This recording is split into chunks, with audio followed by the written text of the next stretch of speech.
Muy buenos días a todos, un gusto volver a encontrarnos en la jornada de hoy. Hoy nos estamos moviendo hacia el módulo 2, que tiene que ver justamente con el contexto. Es decir, hemos invertido las primeras clases en definir claramente cuál es nuestro objeto de estudio y en segundo lugar hemos iniciado el proceso de, bueno, ¿con qué herramientas podemos abordar este objeto de estudio? Pero obviamente en el análisis de estos sistemas socioecológicos hay que entender el contexto particular en el que nos toca trabajar.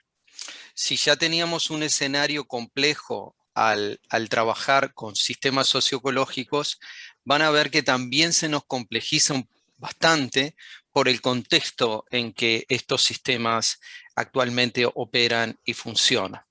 Así que en la jornada de hoy vamos a entrar de lleno en lo que es el antropoceno y obviamente lo vamos a analizar desde la perspectiva de entender cuáles son los principales cambios, cómo operan, cómo se conectan entre ellos, pero lo más importante es cómo desafían los procesos de análisis y toma de decisión y también de gestión. ¿Ya?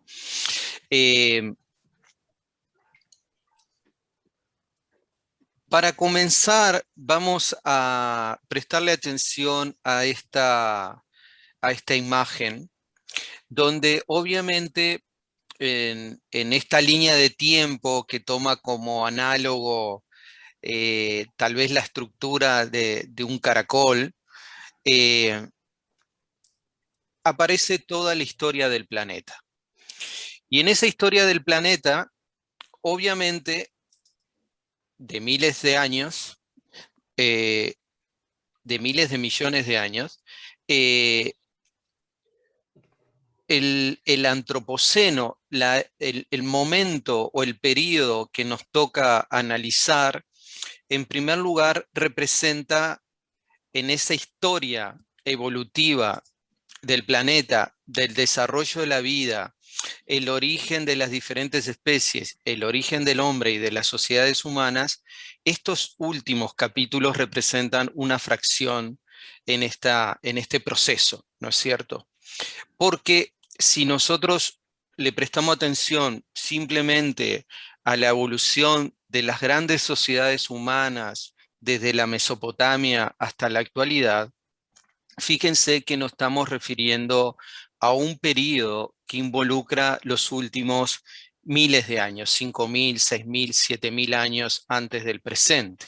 Lo que aquí en este diagrama aparece con el rótulo del Holoceno, este periodo que involucra los últimos 10.000 años y que básicamente tiene su punto, digamos, de inicio en lo que es la última gran retracción de las glaciaciones en esa transición entre el Pleistoceno y el Holoceno. Vamos a profundizar un poquito este aspecto. Si nosotros le prestamos atención a este gráfico, fíjense que este gráfico nos está indicando en el eje de las X una escala de tiempo y esa escala de tiempo nos está llevando hasta 100.000 años antes del presente. ¿Tá? Y aquí nos aparece información de un isótopo del oxígeno, el isótopo 18, que nos permite inferir de forma indirecta, pero de forma muy confiable y robusta, la variación de la temperatura en el planeta. ¿De dónde proviene esta información? Esta información proviene de cores, testigos que se extraen de capas de hielo en el Ártico o en la Antártida. ¿Tá? Esto nos permite, en definitiva, reconstruir la variabilidad del sistema en una ventana importante del tiempo. Fíjense que estamos hablando de 100.000 años antes del presente. En definitiva, les indica también dónde está ubicado el Holoceno, es decir, los últimos 10.000 años. Es decir, que estamos observando en este gráfico la variabilidad que tuvo el planeta básicamente durante el Pleistoceno y en la transición hacia el Holoceno. Fíjense que ahí aparecen grandes hitos para entender esta variabilidad con la evolución del hombre y de las sociedades humanas, y aparecen los grandes hitos como la primera migración de los humanos más allá de África, el arribo de las primeras poblaciones a Australia, la migración principal que luego involucra el sur de Asia y Europa, y luego el advenimiento ya en el Holoceno de la agricultura y bueno, y la emergencia de las grandes civilizaciones. Allí están indicadas la romana, la griega, pero deberíamos poner también hacia atrás todas las civilizaciones mesopotámicas, Egipto, etc.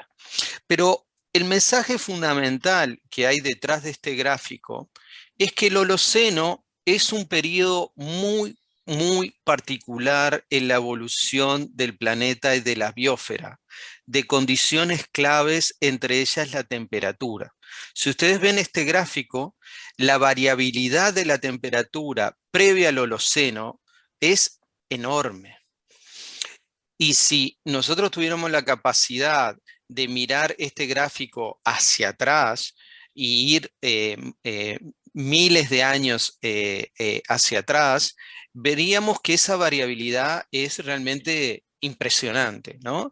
Y que el Holoceno en realidad representa un periodo muy singular que no ocurre en otro periodo en la historia del planeta, es decir, un periodo de excepcional estabilidad, ¿tá?, en las condiciones de la temperatura que no se observa en la trayectoria previa. Este gráfico lo analizamos en la presentación del curso, pero obviamente ahora lo vamos a mirar con mayor detalle. Y aquí en este gráfico hiper resumido aparecen grandes tendencias que tienen que ver con atributos centrales de un sistema socioecológico, y aquí aparecen atributos que tienen que ver con el subsistema, digamos, humano y con el sistema natural o la biosfera. Aquí nos aparece, por ejemplo, en el primer gráfico superior izquierda, el crecimiento de la población desde 1750 hasta la actualidad, el crecimiento del Producto Bruto Mundial, pero también nos aparecen en este gráfico la concentración de CO2 en la atmósfera, de óxido nitroso, la reducción de la concentración de ozono, eh, eh, y otra cantidad de atributos, pérdida de la biodiversidad, una cantidad de atributos que nos indican cambios. No solo en la derecha vemos los componentes, digamos, del subsistema asociado al humano y las sociedades, y en el componente de la derecha nos aparecen todos los atributos vinculados a lo que es las condiciones de la biosfera.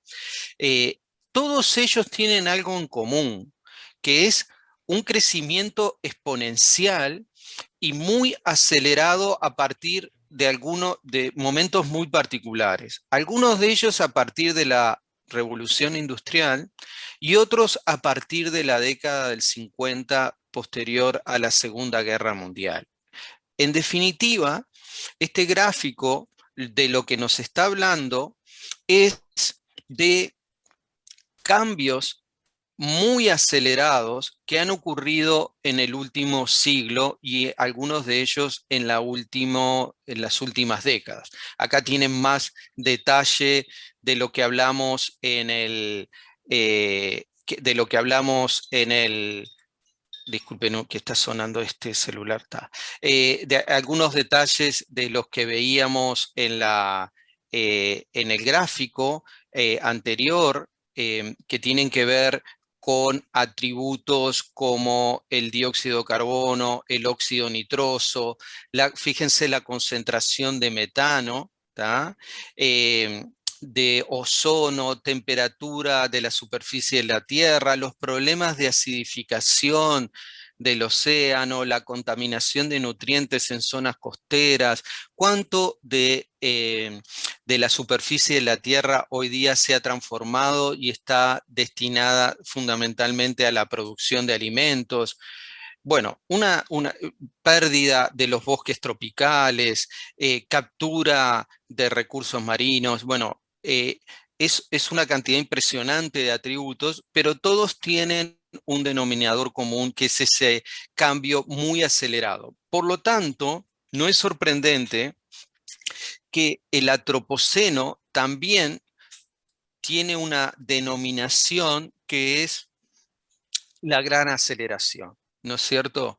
Y tiene que ver o hace mención a ese crecimiento exponencial. Aquí tienen algunas tendencias socioeconómicas, algunas de las cuales vimos hace unos minutos: crecimiento de la población, del Producto Bruto Interno, del Producto Bruto Global del planeta, el crecimiento poblacional, el uso de energía, consumo de fertilizantes, construcción de grandes represas, producción de papel, transporte, telecomunicaciones, turismo. Bueno, todo tiene una aceleración que realmente es sorprendente.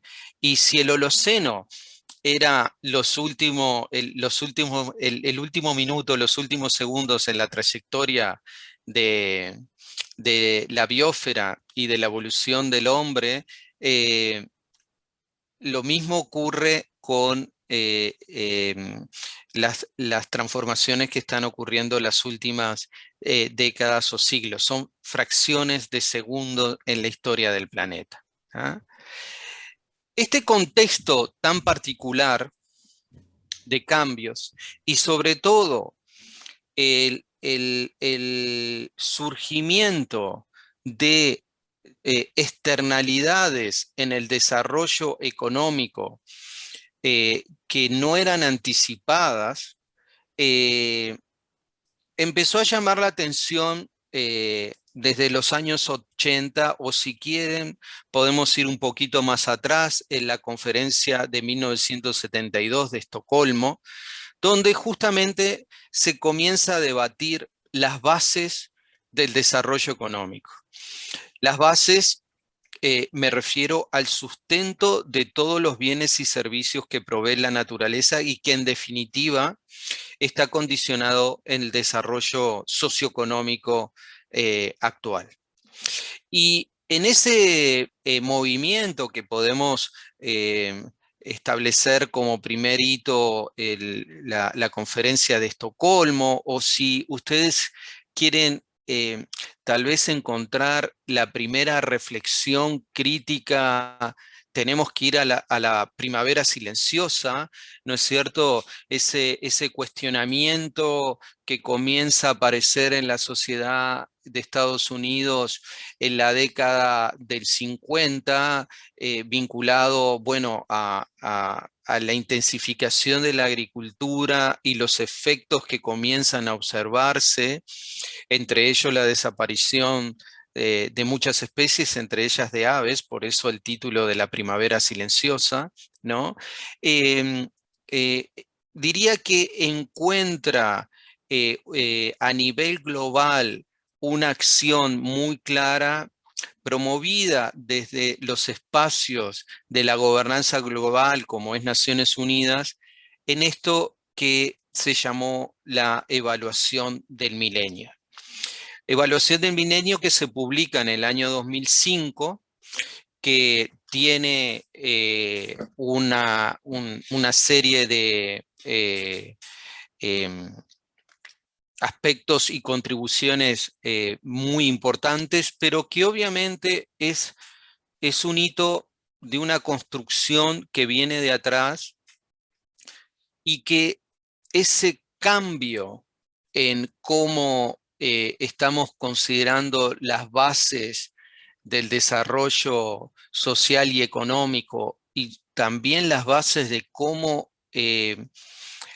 son los procesos de análisis y toma de decisión, es lo que en muchos textos ustedes van a encontrar con este rótulo, la reconexión de la biosfera. Y ahí aparece la foto de Carl Folke, pero debería aparecer la foto también de muchas otras personas, pero Carl, sin lugar a dudas, es un referente y fue una de las personas decisivas en empezar a conectar diferentes áreas y campos de conocimiento vinculado a justamente este gran desafío. Y es cómo los procesos de toma de decisión, planificación económica, desarrollo, se basaban en algo que hoy día nos parece un total sinsentido. Se basaban básicamente en que los bienes y servicios provistos por la naturaleza estaban asegurados y siempre iban a estar ahí. ¿Tá?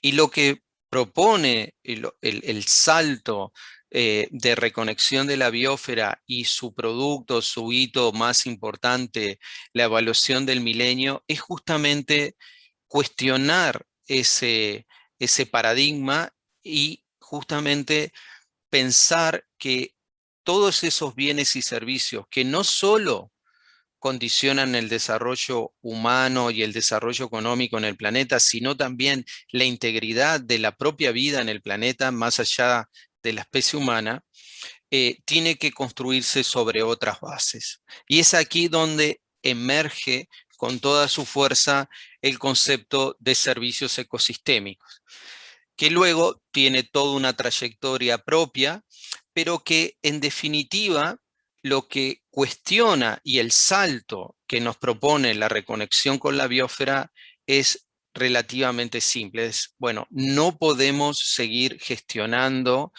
planificando, planteando estrategias de desarrollo sobre las bases con que lo estábamos haciendo. Tiene que cambiar totalmente nuestro análisis, nuestros componentes, nuestro recorte de la realidad y obviamente el portafolio o la constelación de bienes y servicios que provee la naturaleza tiene que ser analizado con cuidado y gestionado y cuidado para que eso sea sostenible en el tiempo. Todos esos son los mensajes que están detrás de este periodo que podemos decir que abarca finales de los años 90, principios de la primera década del presente siglo, y que en muchos textos ustedes van a encontrar con este título, La reconexión de la biosfera. Pero posteriormente en el tiempo aparece otra contribución, estamos hablando del año 2009, aparece otra contribución también con Carl Folke como uno de los pilares fundamentales, pero ahí ya emerge la figura de Rostrom, eh, muy visible. Vamos a estar viendo varias cosas de Johann Rostrom, que tiene que ver con esto que denominamos los límites planetarios. Justamente en esta línea de continuidad y de superación en el tiempo, lo que comienza a generarse del ámbito científico es información de que efectivamente en la trayectoria que venimos están emergiendo señales, patrones, que son muy particulares en el sentido de que son condiciones o tasas de cambio que no se han observado en la historia previa del planeta. Y que algunos de ellos están excediendo determinados límites que pueden no solo, digamos, frenar el desarrollo de las sociedades humanas, sino que incluso pueden conspirar con relación a su supervivencia e incluso a lo que se denomina la integridad de la biosfera.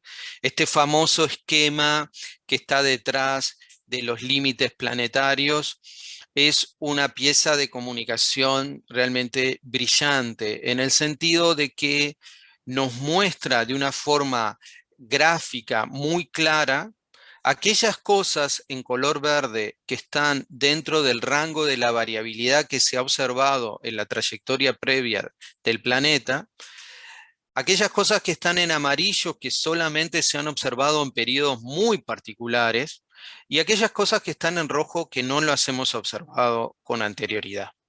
¿De dónde proviene toda esa información o cómo se construye este gráfico? Porque uno puede pensar, bueno, esto es un diagrama muy interesante, con colores verdes, rojos y amarillos, nos dice dónde están los peligros, pero seguramente es una evaluación muy cualitativa. Nada más alejado de eso. Esto es una proyección gráfica de una cantidad impresionante de información que básicamente se construye con aproximaciones paleoecológicas utilizando cores de hielo del Ártico o de la Antártida o testigos de sedimento o una cantidad de evidencia que viene del campo de la geología. Para terminar con este diagrama, fíjense que aquí aparecen algunas claves, ¿no? Es decir, algunos procesos que son realmente fundamentales. Fundamentales desde el punto, ¿desde qué perspectiva?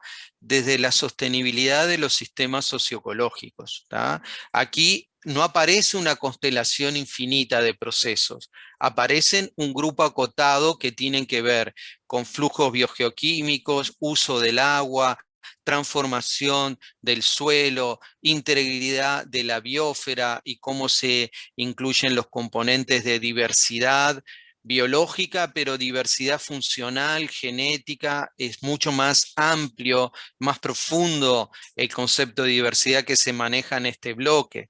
Cambio climático, eh, eh, eh, procesos o novedades que nunca se han ocurrido en la historia del planeta, destrucción de la capa de ozono, carga de aerosoles, acidificación de los océanos. Obviamente estos procesos, muchachos, se eligen porque son procesos claves en el funcionamiento del sistema y de la integridad de la biosfera tal cual la conocimos. Esto no quiere decir, muchachos, que, digamos, imagínense que todos estos procesos pasan a rojo, que la vida no puede seguir en el planeta.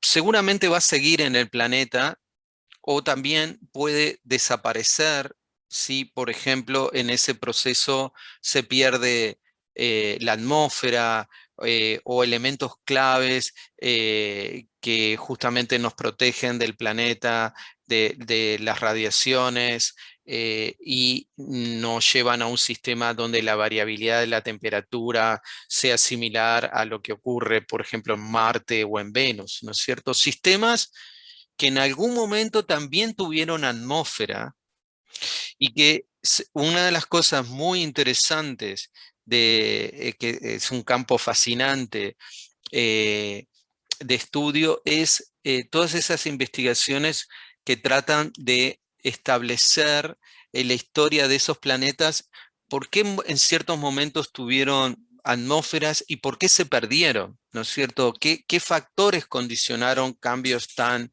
abruptos y radicales? Una de las figuras que descubrí hace muy poco, que era su campo de estudio, es el famoso divulgador y científico Carl Sagan. Él justamente era su campo de trabajo. Obviamente todos nosotros lo conocemos por aquella serie realmente impresionante que se llamaba Cosmos, pero es muy interesante explorar toda la producción científica de Carl Sagan porque nos conecta con este tema, nos conecta sobre esos grandes cambios que ocurren a nivel planetario y que muchas veces determina la posibilidad de que la vida se establezca o persista en el tiempo.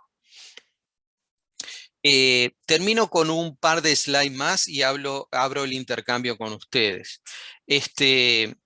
Aquí justamente vemos de nuevo un gráfico que toma como partida ese icono, esa imagen icónica de los límites planetarios, pero fíjense que ahora se adjunta, digamos, un componente de riesgo. Y acá aparecen rótulos como, bueno, un espacio seguro. ¿Qué significa eso? Bueno, mantener el sistema en la variabilidad y en las condiciones tal cual se ha mantenido o tal cual la hemos observado en las últimas décadas o durante gran parte del Holoceno. Y luego aparecen en amarillo y rojo zonas de incertidumbre y zonas de elevado riesgo. Elevado riesgo en el sentido de llevar el sistema hacia configuraciones donde puede cambiar sustancialmente, pero además no tenemos certezas muy claras hacia dónde pueden operar esos cambios, ¿no? Fíjense que este eje, en definitiva, nos está indicando que a medida que aumenta el riesgo, estamos en este caso disminuyendo la resiliencia del sistema. Resiliencia en el sentido de perder esos procesos de equilibrio, de retroalimentación y que nos lleven el sistema a una configuración totalmente distinta. Aquí, por ejemplo, tienen las tasas de aplicación de fertilizantes y sobre todo referido al nitrógeno. Y aquí lo que estamos viendo es justamente tasas de aplicación de nitrógeno que son muy elevadas y que representan un riesgo no solo en términos de contaminación de los cuerpos de agua dulce, sino también desde el punto de vista climático por las emisiones de óxido nitroso a la atmósfera. ¿tá? Y fíjense las amplias zonas que aparecen con color rojo, donde estamos con tasas de aplicación de nitrógeno muy, muy elevadas. ¿tá? Justamente termino con este diapositivo y abro un espacio de intercambio. Aquí lo que aparece nuevamente en otra representación es los procesos claves y tomando como centro la integridad de la biosfera. Entonces, aquí nos aparecen interacciones entre los procesos y la integridad de la biosfera. Y fíjense que nos indican diferentes grosores de esas flechas o esas interacciones, que van desde punteadas, que nos están indicando un efecto débil, ¿tá? Hasta aquellos procesos que sí tienen una incidencia muy fuerte en la integridad de la biosfera y que nos pueden mover el sistema hacia otras configuraciones no seguras en el entendido de que se apartan sustancialmente de las condiciones actuales o de la variabilidad que hemos observado en los últimos miles de años. ¿tá? Fíjense en ese sentido los problemas vinculados al uso de agua dulce, a los ciclos biogeoquímicos, ni que hablar la, el cambio climático, etc. Fíjense que tomemos como caso el cambio climático, las flechas de interacción nos están hablando de que hay no solo una fuerte influencia de los cambios climáticos sobre la integridad de la biosfera, sino que al mismo tiempo hay una retroalimentación. Las alteraciones de la integridad de la biosfera pueden afectar seriamente el cambio climático. Tomemos un ejemplo bien sencillo para entender estas retroalimentaciones. El incremento de temperatura en el planeta genera múltiples cambios. Un cambio que es extremadamente preocupante es la desaparición en las zonas de alta latitud en el hemisferio norte del permafrost. El permafrost es un suelo congelado típico de la tundra, pero esos suelos congelados que han permanecido así desde el Pleistoceno hasta la actualidad, eh, conservan un contenido muy grande de carbono y de metano. Entonces, el descongelamiento de estos suelos plantea una cantidad de desafíos. más allá de los problemas de inestabilidad de los suelos, colapso de estructura y demás, tiene un riesgo muy grande porque es la traslocación de una cantidad de carbono y de metano en particular de un compartimento donde estaba hasta ahora, digamos, secuestrado, que era el permafrost, hacia la atmósfera. Entonces, tenemos aquí un ejemplo de retroalimentación positiva. La temperatura disminuye el permafrost promueve mayor liberación de CO2 y de metano, incrementa el cambio climático. Ese es un ejemplo de justamente retroalimentaciones que empiezan a ocurrir entre los componentes del sistema y cómo esas retroalimentaciones, en este caso positivas, permiten en definitiva entender por qué algunos cambios se están acelerando o van a una marcha que es mucho más rápida de lo que se preveía hasta hace muy poco tiempo. Preguntas, muchachos, y comentarios. Adelante.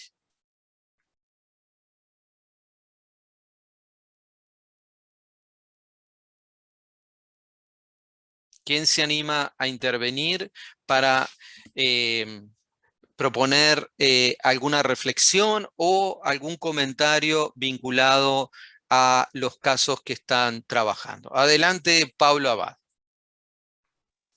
Hola, esto no es vinculado a los casos, sino que es como hace unas semanas me tocó leer un paper de Lewis que se llama Definiendo el Antropoceno, Sí. y me pasó que cuando empezamos esta discusión, afloró la discusión más como desde las ciencias sociales, si es capitaloceno, antropoceno, sinoceno, y ahí me encontré con más definiciones que no conocía. Y me fue súper interesante y es lo que quería compartir, la manera en que los marcadores geológicos son importantes para establecer estas fechas, porque es un poco lo que dice el paper de Lewis que se llama Definiendo el Antropoceno. Entonces, como que ahí te planteaban tres marcadores que eran, o sea, hay marcadores primarios, secundarios, etcétera, pero los tres más importantes fueron algunos que comentaste tú, que en el fondo son los registros en los hielos, digamos, en el Ártico, el registro de sedimentos geológicos y el registro de sedimentos en mares y lagos. Entonces, como para poder establecer que hay un cambio y algo que en el fondo te cambia como el switch en torno a cómo mirar la historia de la Tierra y no solamente la humanidad, porque así se van estableciendo estas eras largas, por el Pleistoceno, Oligoceno, etcétera. Y hay otros marcadores los cuales se van descartando. Entonces Lewis llega, no me acuerdo el otro colega, son dos geógrafos ingleses, dicen que en el fondo hay dos posibles fechas y se descarta la más típica que utilizamos en las ciencias sociales, que es el inicio de la industrialización ahí como por el 1800, sino que se llega a que o es el inicio de la gran aceleración desde 1940 más o menos, o es básicamente el inicio del exterminio indígena o conquista en 1492. Y algo que me pareció impresionante fue el dato que, por ejemplo, reafirma, porque hay como que ellos descartan en el fondo la industrialización porque dicen que no hay un cambio tan grande, etcétera, etcétera, pero el marcador en que la captura del CO2 atmosférico posterior a la conquista de América disminuyó tremendamente porque la población disminuyó excepcionalmente, digamos, fue uno de los exterminios más grandes del mundo, pero eso te ayuda como a bajar la discusión y ponerle indicadores, algo que para mí fue bastante interesante, más allá de poder, digamos, congeniar teóricamente con que el capitalismo sí tiene ciertas cosas que ver con todo esto, pero al empezar a ver los marcadores geológicos de la Tierra, y que hay otros más, hay otros secundarios que también reafirman ellos plantean que en el fondo o es el periodo de la gran aceleración con el tema de las bombas nucleares principalmente, o es, digamos, esta conquista de América a partir de 1492 con esta reducción gigantesca o sea, o aumento en la captura de CO2 atmosférico. Eh, Muy y, interesante, y eso, o sea, Paul. creo que ayuda como a enmarcar la discusión. Eso me... Muy interesante, Paulo, la reflexión, porque, a ver, eh, esto también nos conecta con el primer módulo que tiene que ver cuando estamos analizando un proceso como la gran aceleración, ¿cuál es el recorte de la realidad y concretamente qué ventana de tiempo miramos? Y obviamente acá hay toda una discusión muy interesante porque toda esta construcción de eras y demás es una construcción que se realiza básicamente o como tiene un motor principal que es la geología y encontrar indicadores que de alguna manera uno pueda registrarlo en todo a nivel global, como por ejemplo el cambio dramático de las condiciones de la atmósfera cuando emerge el oxígeno o aparece el oxígeno producto de la fotosíntesis. Y bueno, eso produce un cambio radical en el sistema, pero ese cambio lo podemos rastrear en cualquier parte del planeta donde tomemos un testigo de sedimento, ¿no es cierto? Pero esa es una discusión bien interesante, válida, pero que a veces no tenemos que caer en la ilusión de que ese acuerdo, esa fecha que nos viene desde una perspectiva geológica, nos resulte funcional para muchos de los procesos que nosotros estamos analizando. Pongo un ejemplo, fíjense los primeros minutos de esta clase, ¿no? Cuando estamos hablando de la gran aceleración y uno dice, bueno, pero ¿dónde encontramos los primeros elementos que nos llevan a este cambio de paradigma que se llamó la reconexión con la biosfera? ¿Es Estocolmo 1972? ¿Es la primavera silenciosa? ¿Dónde lo tomamos? O, por ejemplo, si uno está analizando grandes cambios en el uso del suelo, distintos sistemas de riego en América del Sur, en sectores andinos, no tomar el evento que tú indicabas, Pablo, perdón, de lo que fue el gran exterminio de las poblaciones locales fundamentalmente asociado al arribo de enfermedades que no estaban, por el aislamiento de miles de años, no estaban en el continente, viruela, sífilis y un montón de sarampión, etcétera. Eh, es difícil analizarlo sin considerar ese componente, ¿no? Esto nos lleva a esa reflexión de que, en definitiva, las ventanas de tiempo que estamos analizando, más allá de entender el antropoceno, la gran aceleración, los problemas, también nos llevan a una reflexión que tiene que ser muy cuidadosa cuando nosotros hacemos ese recorte de la realidad. Es, bueno, ¿qué ventana de tiempo de la trayectoria histórica estamos tomando y que nos resulta funcional para la pregunta o el desafío que tenemos por delante? Gracias por el aporte, Paolo. Bilbert, adelante. Hola. Bueno, primero tengo más o menos una pregunta y luego ahorita comento por qué. La pregunta va más por como qué papel juegan los símbolos culturales pues en este periodo, ¿no? En el Antropoceno. Y pregunto porque más o menos mi ensayo, pues las reflexiones que estoy intentando plasmar ahí, van por ahí, ¿no? El papel de los símbolos culturales y las relaciones de poder en la relación naturaleza-sociedad en donde vivo, en Yucatán. Porque me parece como muy interesante. Antes de empezar a escribir el ensayo y un poco antes de empezar con las clases, leía a Byung-Chul Han en La desaparición de los rituales. Entonces ahí menciona cositas como acerca de los rituales y los símbolos, ¿no? Han no reflexiona sobre la naturaleza y tal, sino más bien sobre el individuo, pero ya como que leyendo para el ensayo veía que muchos filósofos y tal mencionaban como esta parte, ¿no? Como la relación de sociedades pues anteriores a la época moderna con los rituales y la naturaleza era crucial.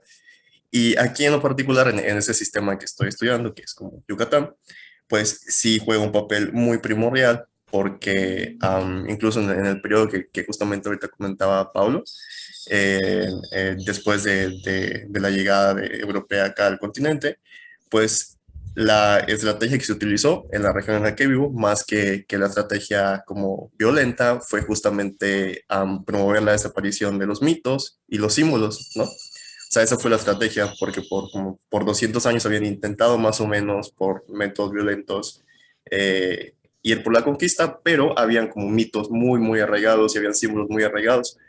Entonces, en el momento que vienen los frailes franciscanos y todo el rollo, como que juegan más ahí por la desaparición de los símbolos para más o menos ir como transformando la sociedad, ¿no?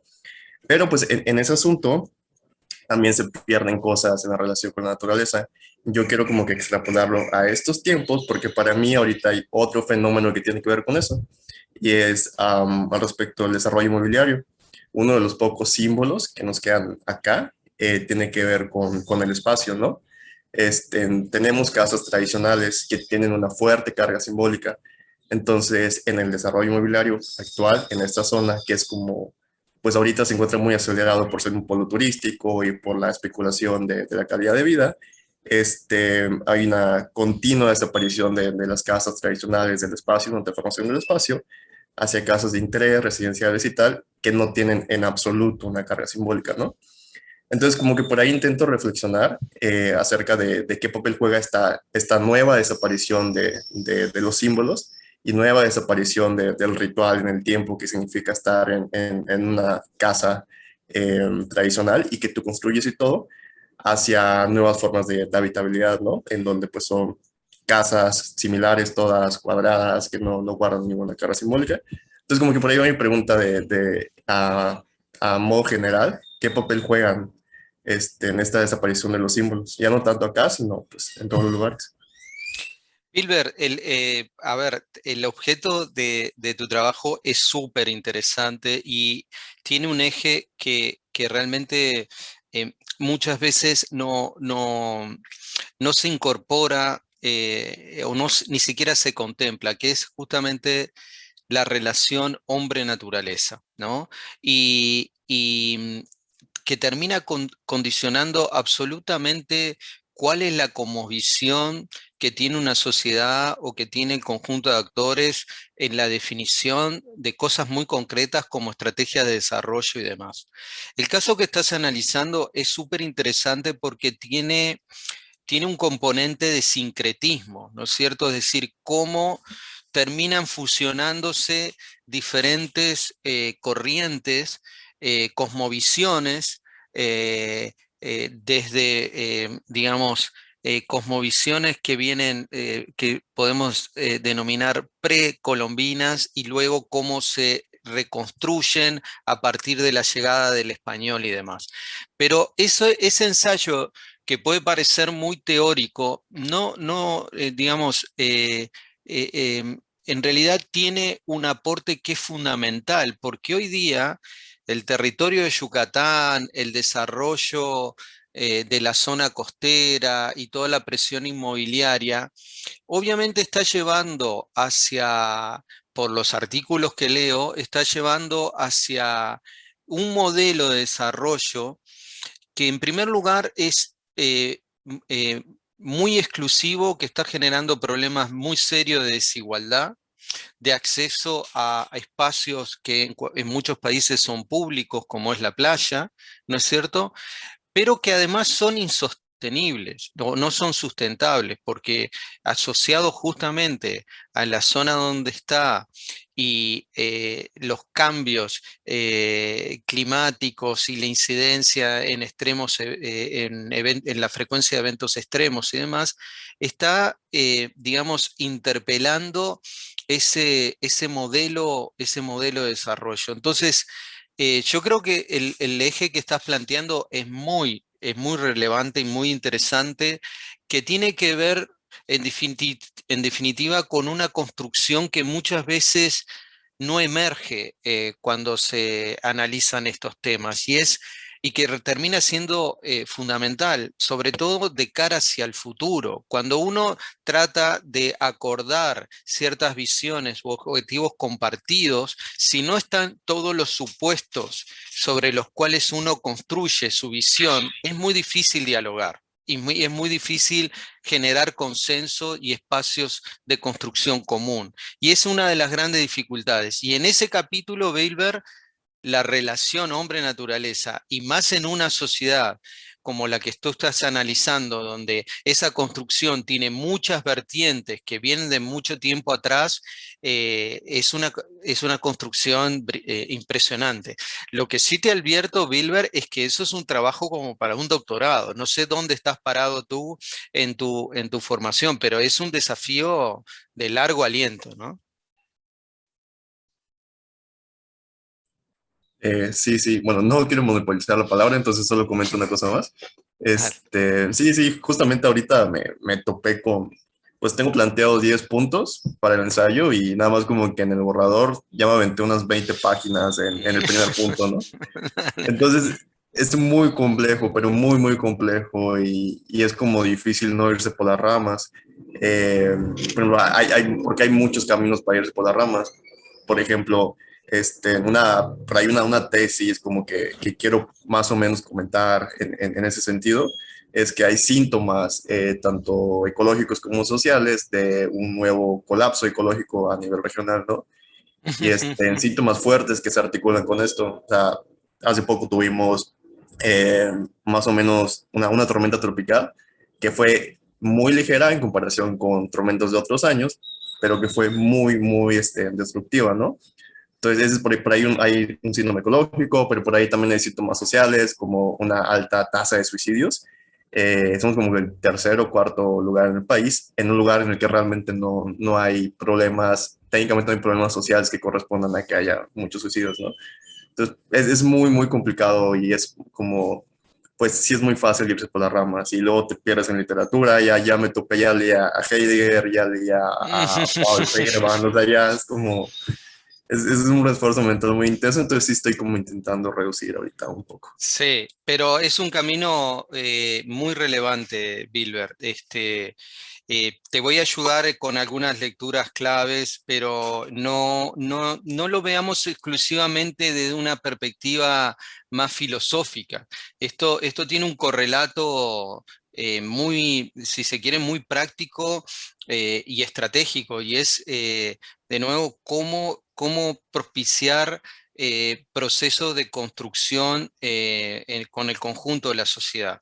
Y muchas veces hay que entender las claves de cómo cada grupo de actores construye sus cosmovisiones, ¿no? Y ahí me parece que podés hacer una construcción muy importante. Otro elemento, Bilber, a destacar en el caso tuyo de Yucatán, es que ya han existido y está muy bien analizado, documentado, grandes colapsos antes de la llegada del español en ese territorio. Entonces, o sea, no estamos hablando de algo de que no ha ocurrido en el pasado o que depende exclusivamente del nivel de desarrollo, población, etcétera. Ahí hay una variabilidad en el sistema de gran escala que ya ha generado grandes colapsos y que, digamos, refuerza más por qué es necesario entender esos vínculos entre el hombre y la naturaleza y cómo el contexto actual genera grandes desafíos. Muy bien, a ver, dos aportes más y continuamos. Diana Clavijo y Víctor Arturo. Buenos días. Me parece increíble el enfoque que nos estaba contando Wilber. Me parece que muchos de los secretos y también la posibilidad de ampliar un poco más el conocimiento está ahí en esas interacciones humanos-naturaleza naturaleza que muchas veces como que se nos pasan por alto y a veces son tan evidentes que ni las vemos. Entonces me parece súper bonito el trabajo que está proponiendo Wilber y también le agradecería, profe, si me comparte la literatura. Bueno, lo comparto a todos. Sí, sí, sí, sí, Gracias. sí. Y lo otro, Sin duda. profe, es que hablar así un poco del tema del antropoceno ese ha sido para mí, ha sido una alerta enorme y pienso que fue lo que nos querían traer todos estos académicos con tantos datos y con tantos años de investigación, pero también me resulta un poco desalentador o como miedoso el futuro, ¿sí? Porque lo que nos están apuntando es que como sociedad estamos siendo llamados a cambiar la matriz energética en la que estamos viviendo y es la que soporta este sistema económico tan terrible en el que estamos también viviendo.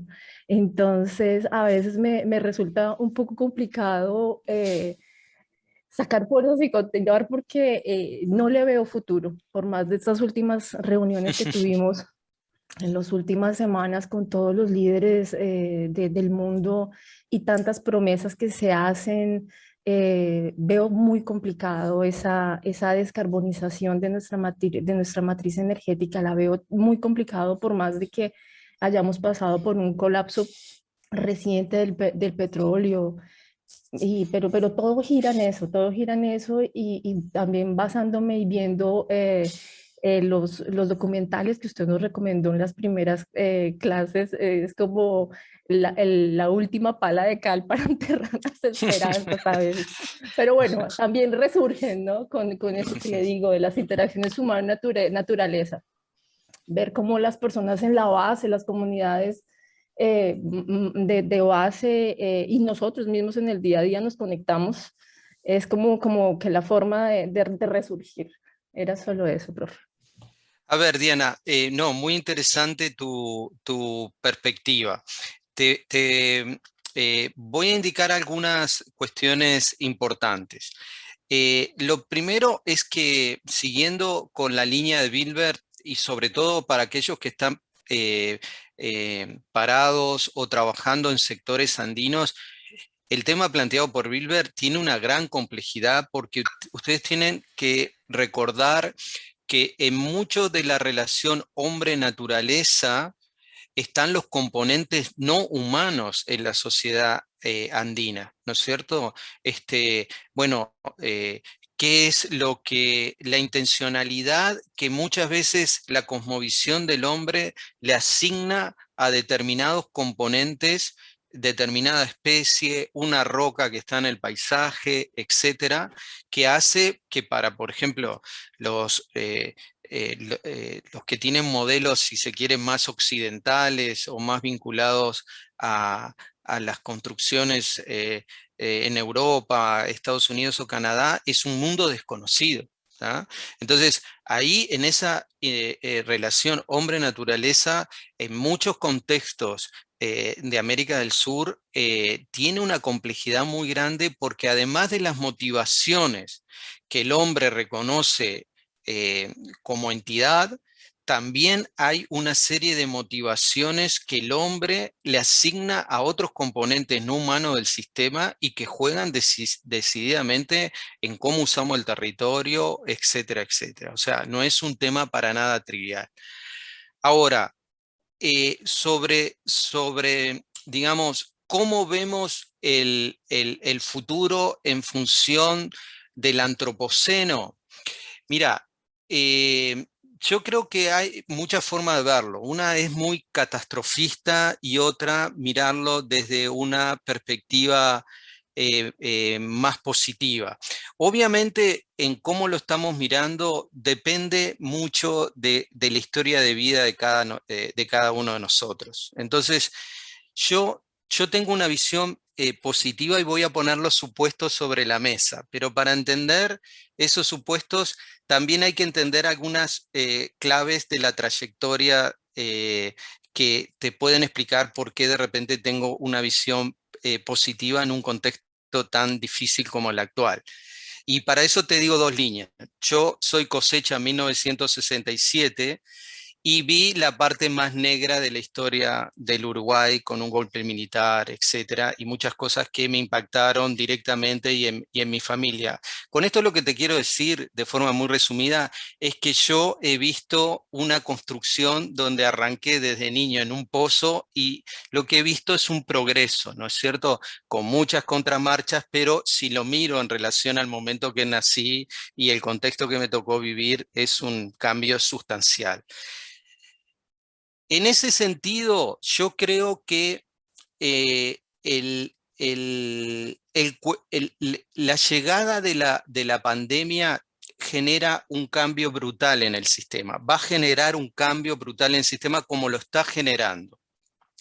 Y ya ese diálogo ciencia-política comienza a construirse sobre otras bases, porque si incluso uno le presta atención específico al riesgo de pandemias que ya planteaban artículos en el año 2006, 2007, específicamente con respecto a coronavirus u otros, ya te podés encontrar ahí alertas muy claros de que este evento tarde o temprano iba a ocurrir, no se tenía la capacidad de saber en el momento exacto, pero ya estaba claramente la posibilidad de que ese fenómeno en algún momento se iba a desatar y se desató. Entonces, eso que tiene un impacto social y económico dramático y que se va a propagar en el tiempo durante muchos años y que está generando un aumento de la pobreza en América Latina, una retracción de los avances en el combate de la pobreza y la indigencia impresionantes, impresionantes, y que se van a propagar mucho en el tiempo, está generando como es una crisis global, está generando cambios muy radicales. Entre ellos es que la agenda climática se retoma y se retoma porque hay un cambio en el gobierno de Estados Unidos que va en esa dirección, pero además hay un cambio muy grande en la cooperación internacional que ahora sí, por el contexto económico, empieza a trabajar dentro de un ámbito que podemos llamar la resiliencia sistémica, es decir, bueno, tratemos de apuntar a esas cosas que son lo más transversales posible, que nos ayudan a combatir o atender la agenda de cambio climático, pero al mismo tiempo la sostenibilidad de los sistemas de producción de alimentos, la pobreza, etc. ¿Por qué viene tanta fuerza desde la cooperación internacional en eso? Por una simple razón. Hay poca plata y hay que invertir los cartuchos donde más rindan, ¿no? Y eso yo creo que va a empezar va a empezar, no, ya está operando y eso va a ser un cambio radical en el sistema. Y el otro elemento, Diana, es que obviamente esta crisis básicamente es una crisis del sistema global de gobernanza, que lo ves en el sistema de salud, pero lo ves en múltiples ámbitos. Y eso, esto ha generado un sacudón tremendo y vamos a ver cambios, yo creo que radicales en el próximo tiempo. No sé si ustedes le prestaron atención al discurso de Biden en el Congreso de Estados Unidos con relación a los 100 días de su mandato. Bueno, ahí hay elementos que hace 2 o 3 años atrás nadie se podría imaginar que un presidente de Estados Unidos iba a hacer algunas afirmaciones de críticas hacia el neoliberalismo y liberalismo como ocurrió. Entonces, en definitiva, Diana, siempre he sido un empedernido positivo. Creo que muy condicionado por mi historia de vida, pero veo esos elementos jugando en la cancha que creo que son sus puestos fuertes y que ojalá eh, eh, se confirme. Juan Labat y luego Víctor. Adelante, Juan. Estaba primero Víctor. Ah, bueno, Víctor, adelante. Muchas gracias, Juan, porque si no, mi comentario va a parecer cada vez más alejado de la discusión. Yo quería primero comentarle a Bilbert. Bilbert, ¿no? Que La distribución, por ejemplo, de los espacios de la cocina, de las habitaciones al interior de la casa tradicional maya, tienen una disposición ritual que permite en primera instancia la reproducción de la vida social al interior del espacio privado. Pero esa forma pues circular, ¿no? o ovoidal que tiene la casa maya la hace mucho más resistente al embate de fenómenos climáticos como ¿cómo se llaman estas? Ciclones, etcétera, que son pues bastante comunes y frecuentes en la península de Yucatán. Hablabas tú de enmarcar esto en términos de gentrificación y de crecimiento del desarrollo urbano, etcétera, ¿no? Y algunos trabajos que han hecho críticas.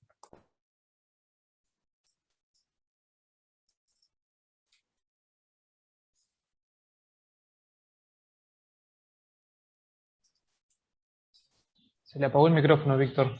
Se le apagó el micrófono, Víctor, se te cerró. Cuidado. Ya, sí, perdón.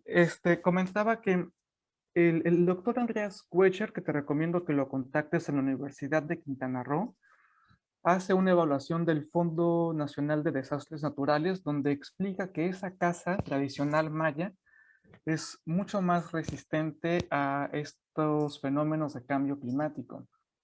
Y creo que el mismo doctor Carlos Sevi en la Facultad de Ciencias Antropológicas de la UADY también te podría orientar sobre estos aspectos que al final son culturales, no simbólicos, y que pasan sobre los sistemas socioecológicos en su adaptación y su resiliencia, ¿no? Y bueno, lo otro, yo también estaba en relación a mi tema, ¿no? Que estoy abordando los conflictos socioambientales, ¿no? En México, pues también definiendo sobre todo pues una escala de observación de tiempo, ¿no? Espacial y temporal, ¿no? Pues para abordarlos justo en estos marcos del antropoceno. Pero bueno, voy a dejarlo hasta aquí para dar la palabra a Juan. Perfecto. Sí, Víctor, ahí yo te voy a compartir, para que lo voy a anotar aquí. El año pasado hubo un participante de Perú que realizó su ensayo vinculado a cómo, digamos, el arribo de lo que podemos denominar el manejo integrado, la gestión del agua, estaba contemplando o no los conocimientos ancestrales. Te voy a compartir, bueno, a ti y al resto de ese ensayo, porque ahí tiene algunos elementos realmente que creo que son algunos puntos de partida interesantes para tu ensayo también. Sí, muchas gracias. Juan, adelante. Es un comentario breve y que va en línea a lo que mencionaba Diana y lo que mencionaba Néstor respecto a mirada más optimista o pesimista de dónde estábamos o de dónde venimos, y que a mí me parece interesante, por ejemplo, mirar las propias gráficas que mostraste vos, Néstor, antes, esas imágenes donde hay muchas gráficas, obviamente no me dio para retener todas, pero si ubiqué bien, por ejemplo, al mirar esas, en realidad no todas, creo que no todas esas gráficas dan mensajes negativos o pesimistas. O sea, hay algunos que de repente refieren a la presión al ambiente que le estamos poniendo o al estado del ambiente, pero hay otras que, por ejemplo, seguramente están hablando de crecimientos de la población, que están asociados con soluciones históricas, de grandes cambios en temas de salud, de esperanza de vida, de educación, de democracia. O sea, hay una cantidad de esas gráficas que a mi entender también pintan procesos bastante positivos.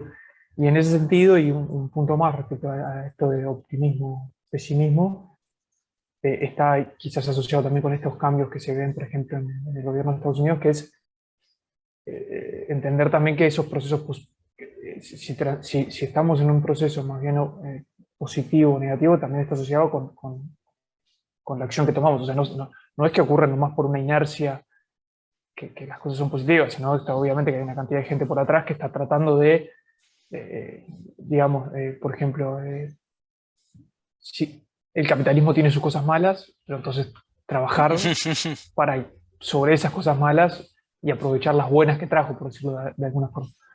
Ese es el mensaje más. Gracias. Es un muy buen punto, Juan, porque, y te lo agradezco porque, digamos, es algo que generalmente ocurre en cursos como este, que claro, los desafíos son tan grandes y los desafíos tienen que ver con aspectos, digamos, de mal funcionamiento o no sostenibles, que uno carga todas las baterías ahí y se olvida sobre elementos positivos. Si uno le presta atención a la disminución de la mortandad infantil, los niveles de educación y tantos otros indicadores del bienestar, obviamente a nivel global existe un progreso muy notorio, ¿no es cierto? Más allá de que sigue siendo un sistema que profundiza la desigualdad y la inequidad. ¿Ah? Entonces, ese es un punto interesante, Juan, en que,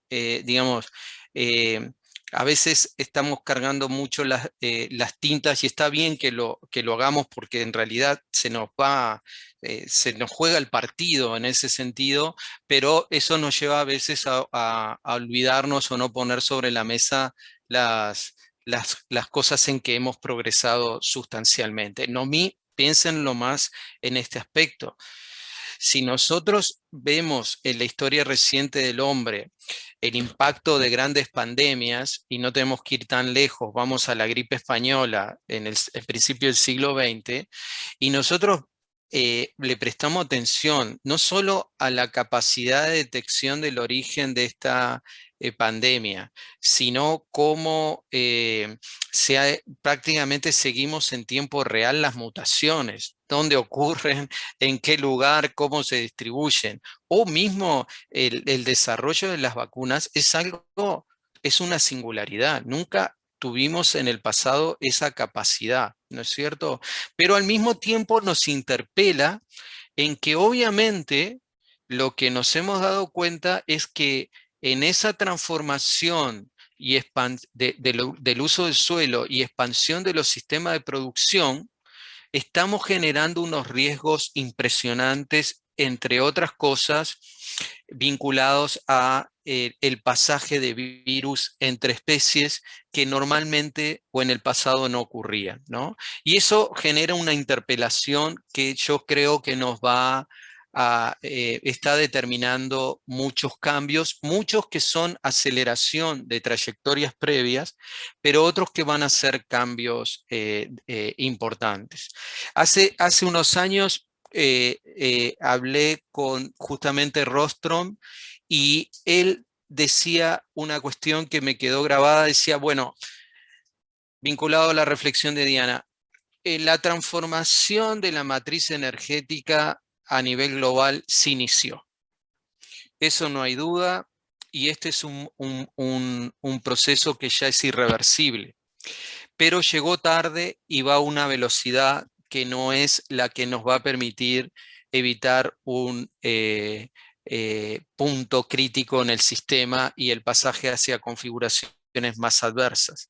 Y en ese sentido, él y otras personas sostienen de que más allá de retomar con toda su capacidad la agenda del Acuerdo de París, va a ser necesario en el tema climático apostar a grandes alternativas que en este momento están consideradas más que nada en el ámbito científico y académico, todavía no emergen hacia el resto de la sociedad, que son las alternativas de geoingeniería, es decir, generar sistemas de secuestro masivo de CO2 artificiales, porque lo que se está detectando es que la velocidad con la que vamos, en realidad no vamos a evitar la transición que los científicos sugieren y hay que explorar otros caminos mientras está ocurriendo la transformación de la matriz energética. Pero ahí termino con esto, muchachos, porque es un aspecto que creo que es muy interesante, que nos muestra, digamos, la vulnerabilidad que tiene el sistema, porque si nosotros solo en el capítulo de cambio climático le prestamos atención a lo que fue el Acuerdo de Kioto y luego el Acuerdo de París, que es un salto gigantesco, que después vamos a estar analizando porque tiene una construcción muy basada en el pensamiento de Ostrom y la administración de bienes comunes. Vemos cómo, qué es lo que sucede en las potencias, me refiero a su dinámica política, te altera totalmente la trayectoria.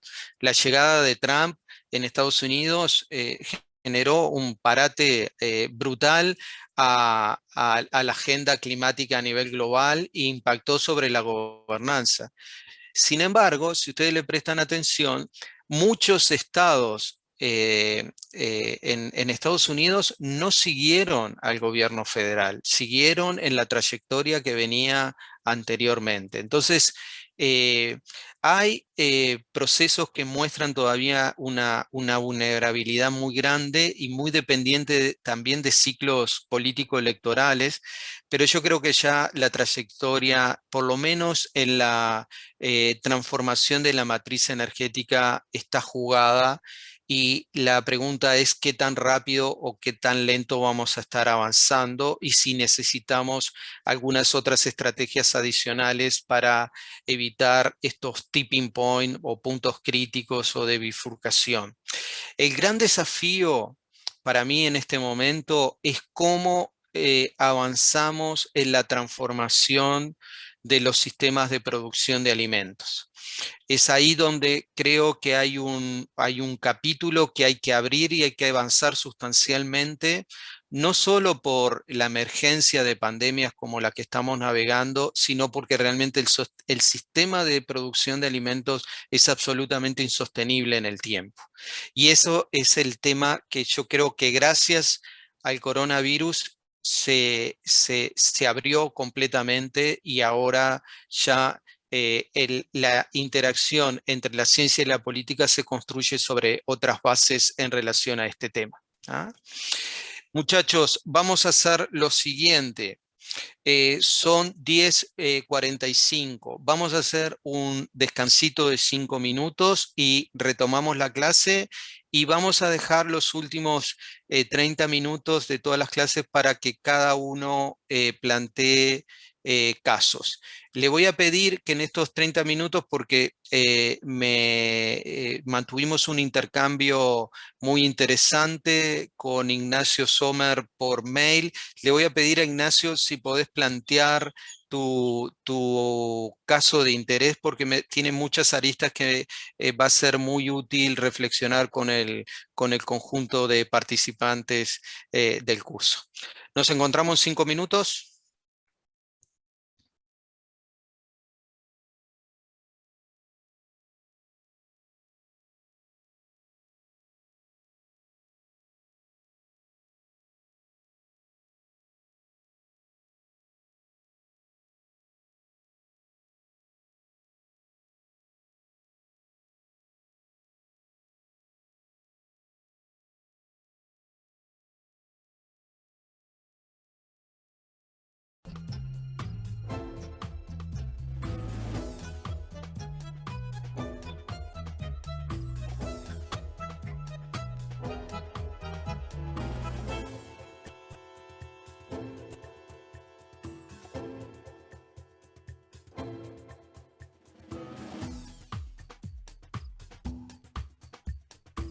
Argentina,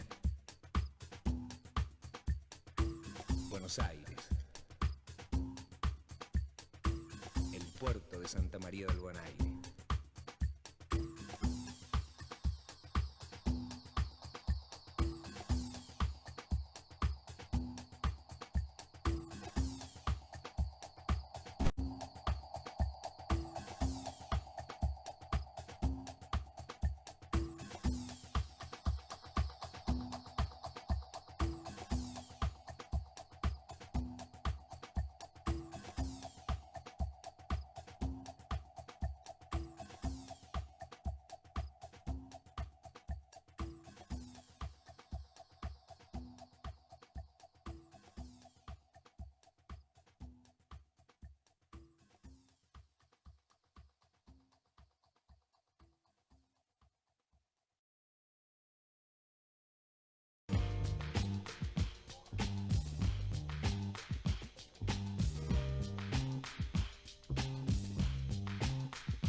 Muy bien, continuamos. Comparto pantalla. Miren, en el archivo, en el PDF que ustedes tienen, aparece un link que tiene que ver con una conferencia brindada hace unos años atrás por Rostrom en el marco de las conferencias TEDx. Les recomiendo que lo vean. Es muy interesante, tiene también subtitulado en diferentes idiomas, así que no van a tener problemas para seguirlo. Pero es interesante, ahí van a ver, digamos, muchos de los mensajes claves que está dentro de los límites planetarios. Y les va a servir de antesala porque, bueno, en estos momentos está llegando, a ver, hay un micrófono abierto.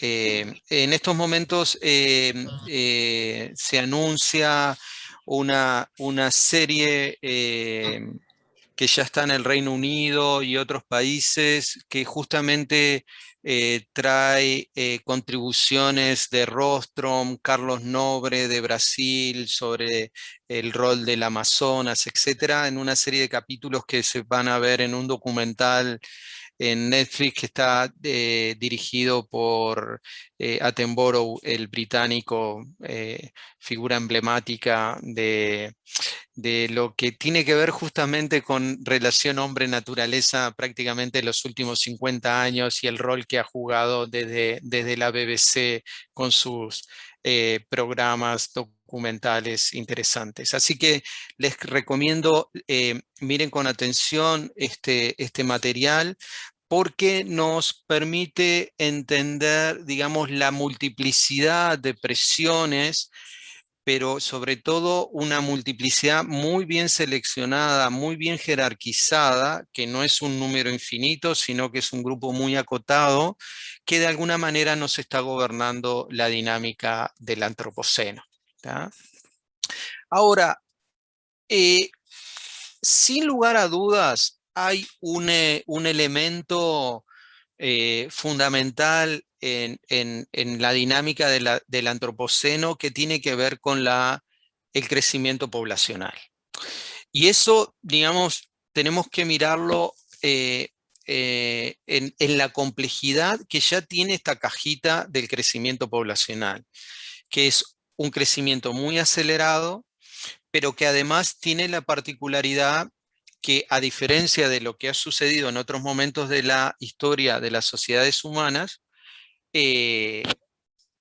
ahora, por primera vez en la historia del hombre, tenemos más gente viviendo en las ciudades que en los ámbitos rurales. Y eso también nos está condicionando grandes desafíos y el desarrollo de una cantidad de ramas nuevas de conocimiento, como es la ecología urbana, por ejemplo. Bueno, es incorporar servicios, bienes y servicios provistos de la naturaleza ahora dentro de una matriz urbana y cómo eso puede no solo asegurar la sostenibilidad de las ciudades, sino también tratar de incorporar en el diseño urbano aspectos que son centrales en el bienestar humano.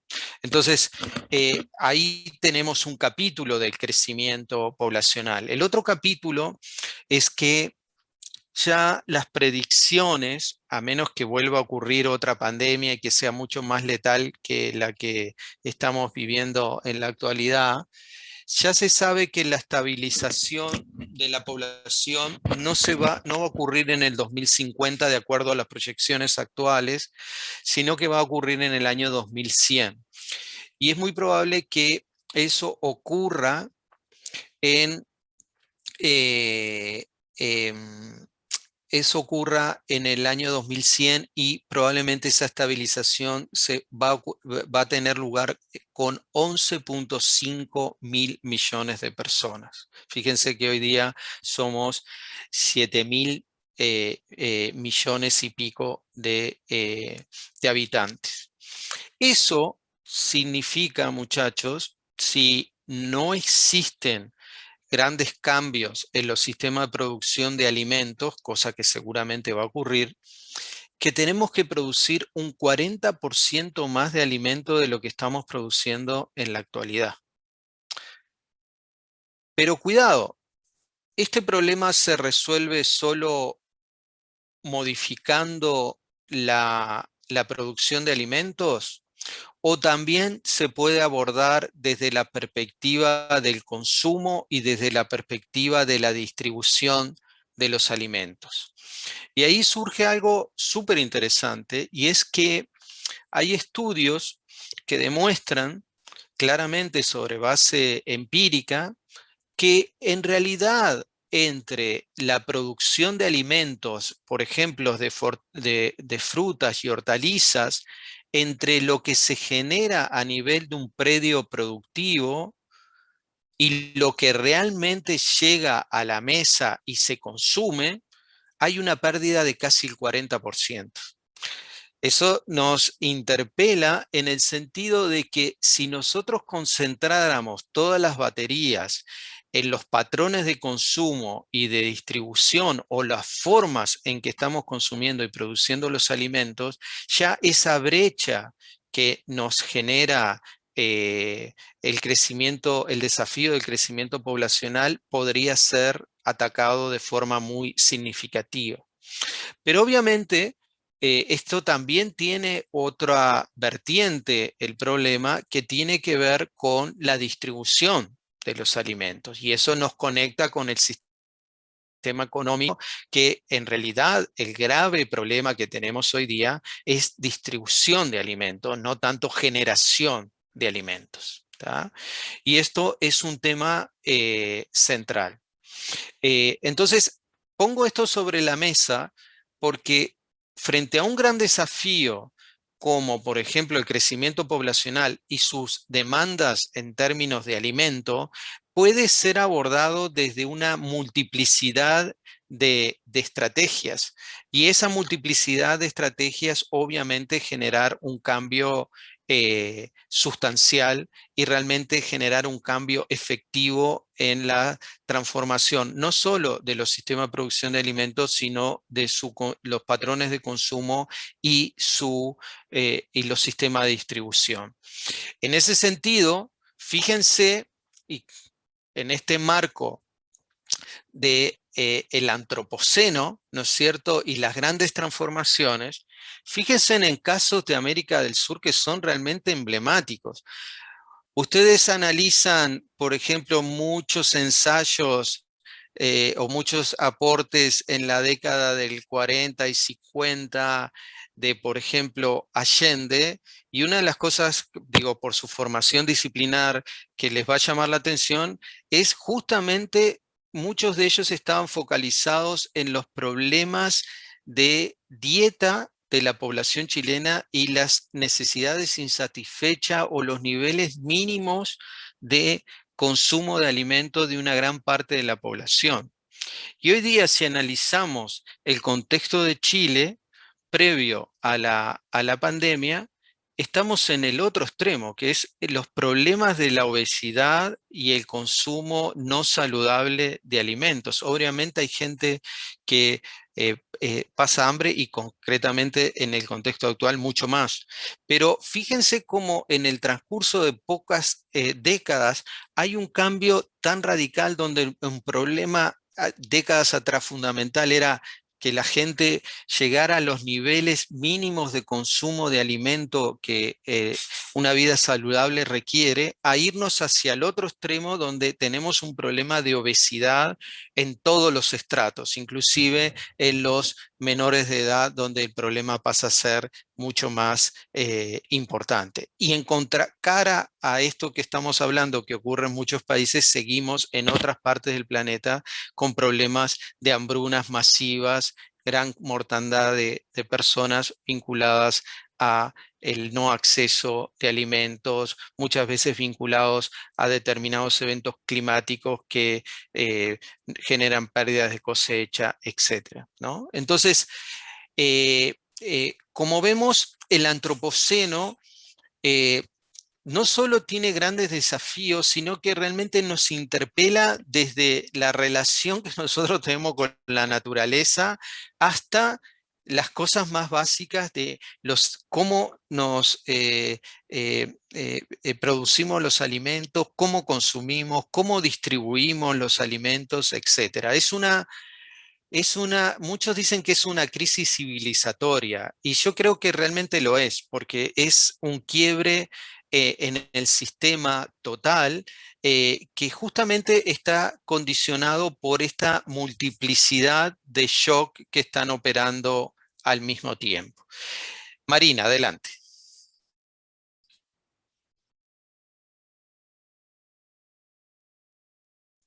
Marina, tenés el micrófono cerrado por las dudas.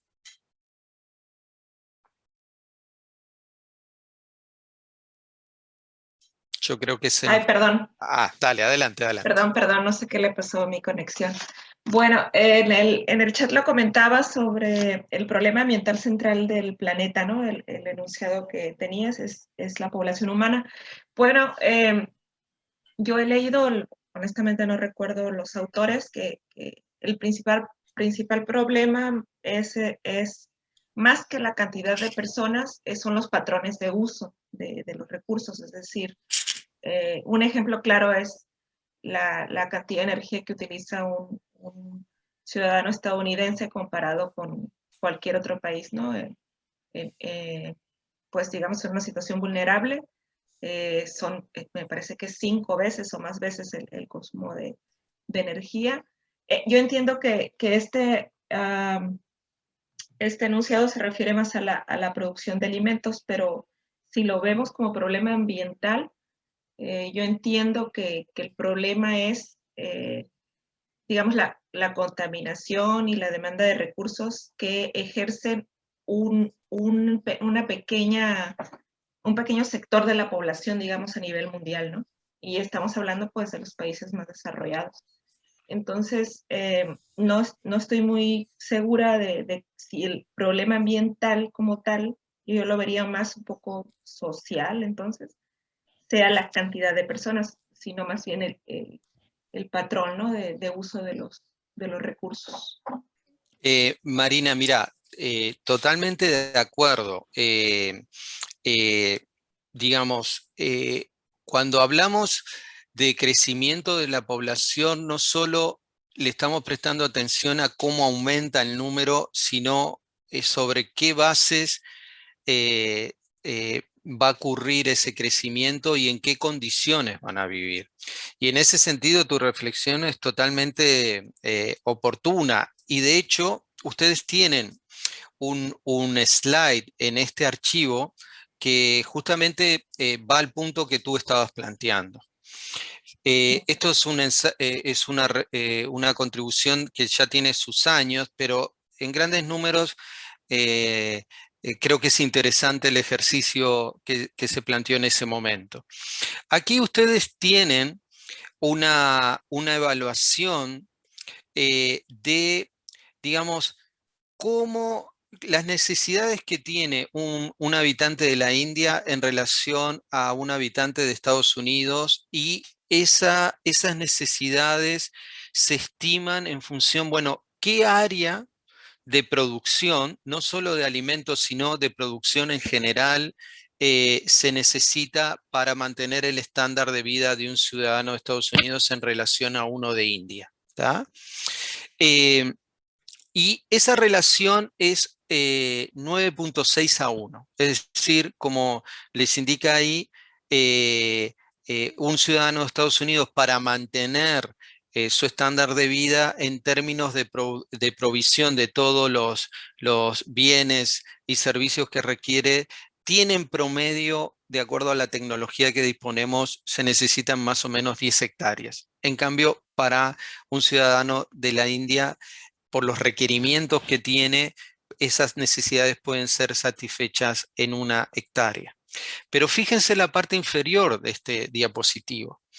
Si uno quisiera nivelar el estándar de vida de la población india a los estándares de la población de Estados Unidos, en términos de promedio, y con las herramientas y los dispositivos tecnológicos que hoy disponemos, necesitaríamos 5 planetas, ¿no?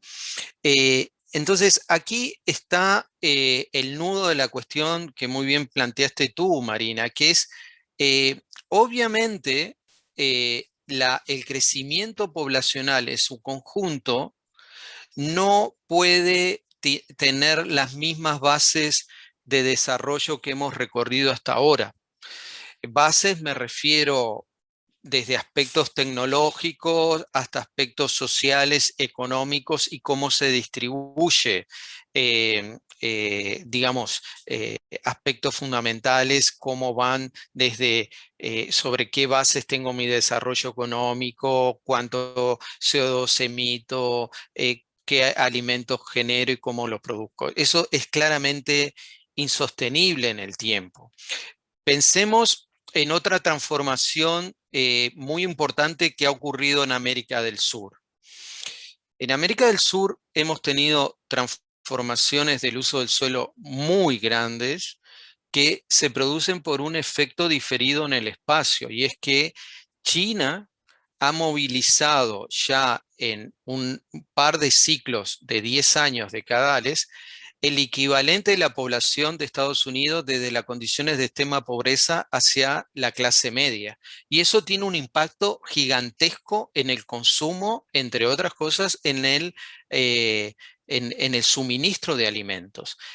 Las grandes transformaciones que nosotros hemos visto en la producción de alimentos en América del Sur y la transformación del suelo asociado, todo el fenómeno de la sojización, el neoextractivismo, la causa última está vinculado a estas transformaciones sociales en China y el movimiento de condiciones de extrema pobreza hacia condiciones que definimos de clase media, de una cantidad de población que, para tener una idea, es el equivalente a la población de Estados Unidos y ya ha completado 2 ciclos completos en esa construcción. Entonces, lo que es claro, Marina, es que el problema es un desafío claramente multidimensional que no solo pasa por un cambio en la matriz energética. Sin lugar a dudas, ese es un hito importante y creo que la transformación se inició. Si nosotros lo miramos exclusivamente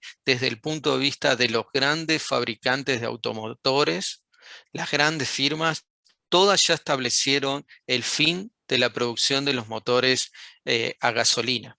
Algunos más tempranos, otros más tardes, pero todos en un rango que va de acá al 2050, ya dijeron hasta acá construimos estos motores y por acá en el resto del tiempo toda nuestra flota va por aquí.